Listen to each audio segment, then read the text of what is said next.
जैसा कि मैं आपको बता रहा था, जनसंख्या विस्फोट हमारे देश के लिए एक बहुत बड़ा अभिशाप है और हमारे देश की जनसंख्या बहुत तेज़ी से बढ़ रही है। जनसंख्या का ग्राफ सीधे ऊपर की ओर जा रहा है। 2001 की जनगणना के अनुसार जो वृद्धि दर थी लगभग 1% थी। अगर इसी दर से जनसंख्या वृद्धि होती रही तो लगभग 33 वर्षों में हमारी जनसंख्या डबल हो जाएगी। जस्ट डबल्ड इन 33 ईयर्स। और बहुत जल्दी चीन को पीछे कर भारत जनसंख्या में नंबर 1 राष्ट्र हो जाएगा। जैसा कि मैं बता रहा था, इस समस्या से निपटने के लिए भारत सरकार ने कई उपाय किए हैं पिछले कई दशकों में, लेकिन सबसे प्रारंभिक उपाय जो किया गया वह छोटे परिवार को अपनाने का प्रयास किया गया, जिसके लिए एक नारा भी दिया गया था, हम दो हमारे दो। काफ़ी आपने दूरदर्शन चैनल पर देखा होगा, पहले ये काफ़ी ऐड के जरिए दिखाया जाता था कि छोटा परिवार सुखी परिवार, हम दो हमारे दो। बहुत सारे जोड़ों ने, विशेषकर शहरों में, अब जो शहरों में लोग हैं उन्होंने हम दो हमारा एक का नारा भी अपनाया है। प्रयास किया है कि संतान जो भी हो, बेटा या बेटी, वो एक ही हो। लेकिन अभी भी बहुत से क्षेत्रों में हमारे देश में अभी भी जनसंख्या अशिक्षित है, जिस कारण से वे शिशु जन्म में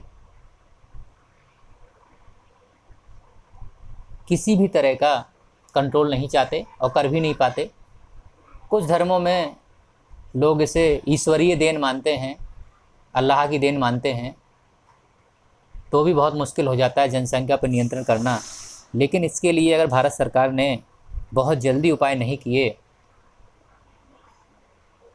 तो यह सबसे बड़ी समस्या बन के उभरेगा। बिल्कुल क्लियर है ये फैक्ट। अभी लोगों का या सभी राजनेताओं का ध्यान दूसरी समस्याओं पर है, लेकिन सबसे बड़ी जो समस्या है, अगर आप हर वीक, मैंने अभी बताई थी, किसी भी समस्या को आप उठा के देख लीजिए, उसका अगर इनडायरेक्टली लिंक आपको जनसंख्या से ना मिले तो यह बहुत मुश्किल होगा। यानी कि बढ़ती हुई जनसंख्या ही किसी भी देश के विकास करने में सबसे बड़ी बाधक है। तो यह जनसंख्या विस्फोट था, जिसको मैंने बताया कि अगर किसी भी जनसंख्या के आकार और विकास दर में ज़बरदस्त वृद्धि हो जाती है तो वह जनसंख्या विस्फोट कहलाता है, पॉपुलेशन एक्सप्लोजन कहलाता है। और जिसके लिए भारत सरकार ने प्रयास भी किए हैं, जैसे कि मैंने बताया, महिलाओं के लिए 18 वर्ष और पुरुषों की 21 वर्ष किया गया। उसी प्रकार छोटे परिवारों को प्रोत्साहित किया गया, गर्भ निरोधक विधियों का उपयोग करने के लिए प्रेरित किया गया। यह भी एक सबसे महत्वपूर्ण उपाय है जिसके जरिए जनसंख्या वृद्धि को काफ़ी हद तक रोका जा सकता है।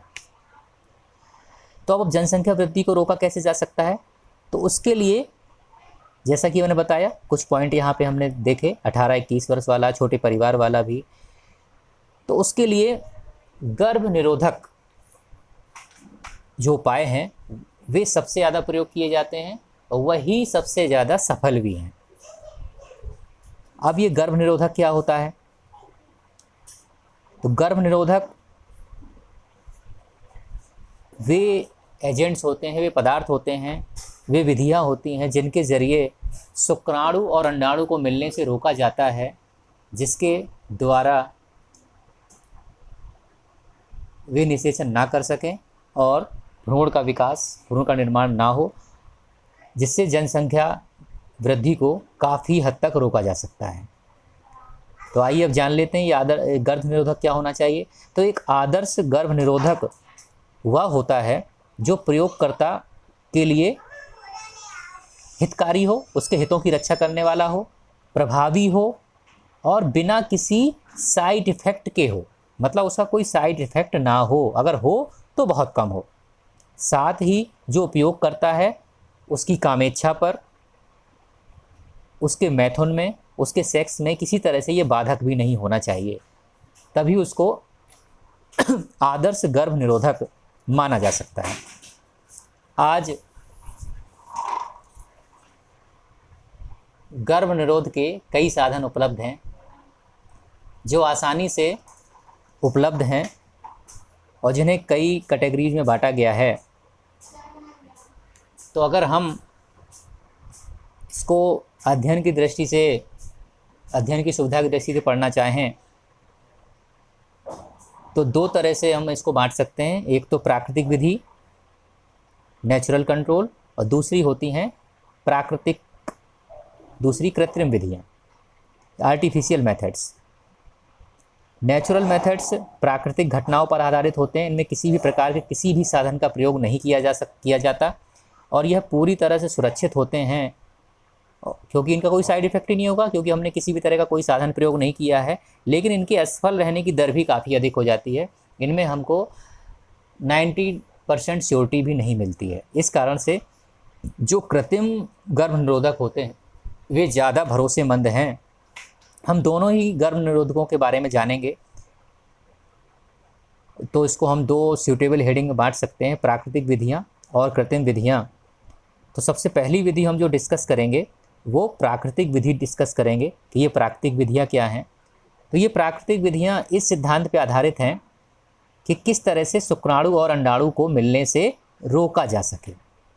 अगर शुक्राणु, जो आप पढ़ चुके हैं लास्ट चैप्टर में, अंडाणु, इनके मिलन को अगर रोक दिया जाए तो संतान की उत्पत्ति नहीं होगी।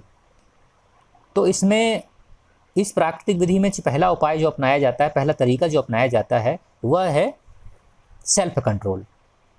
आत्म संयम भी कहते हैं इसको, आवधिक संयम भी कहते हैं।